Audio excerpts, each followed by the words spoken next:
සස ජාතකයේ සඳහන් පරිදි පෙර ආත්මයක ආවෙක් වී ඉපදුණු බෝසත්තුමාගේ පරිත්‍යාගශීලී බව පරීක්ෂා කිරීමට සක්‍ර දිව්‍ය රාජයා මහලු වෙසක්ගෙන මනුලොවට පැමිණුණා. පින්වත් හාවා, මට ඉතා බඩගිනි. මට කෑම ටිකක් දෙන්න පුළුවන්ද?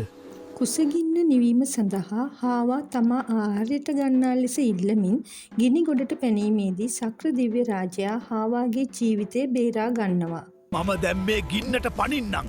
පසුව ඔබ මගේ මස් අනුභව කරන්න. ඔබේ ගුණය අතිමහත්ය. ඉන්පසු හාවා රැගෙන ගොස් ලොවටම පෙනෙනසේ හාවාගේ රූපය සඳ මත සිතුවම් කරනවා.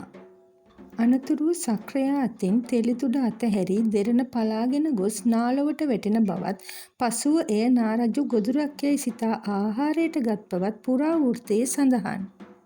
මින්තුන් ලොව සැම සතට පෙනේ සොඳ රන්තෙල්ලෙන් අඳේ මින් රුව සඳ මැද ඉන්දමු තෙල්ලද දෙරණ වැටුණු සඳ සුන්කර දෙරණත පලාගියේ සොඳ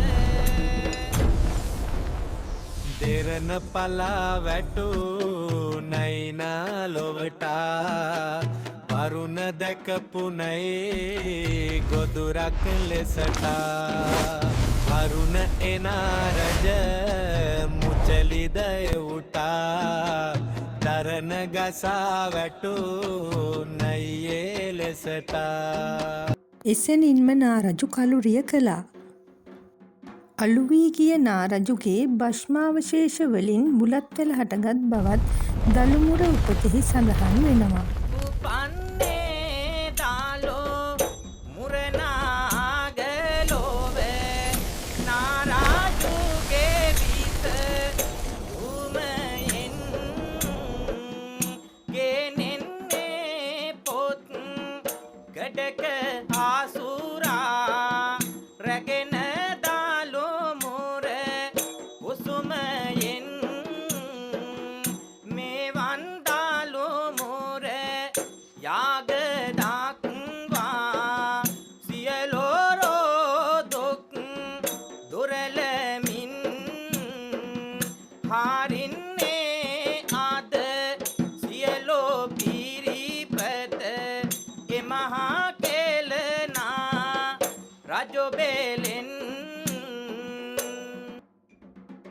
පසුව මැණික්පාල බිසවගේ රෝදුක් සුව කිරීමට නාලුවින් බුලත් මනුලොවට රැගෙන ආ බව කියවෙනවා. එය රැගෙන ඒමේදී නාගයාගේ මුඛයේ බුලතේ දෙකොන තබා පැමිණීම නිසා බුලත් කොළයේ දෙකළවර විෂ සහිත බව අදටත් මිනිසුන් අතර විශ්වාසයේ පවතී.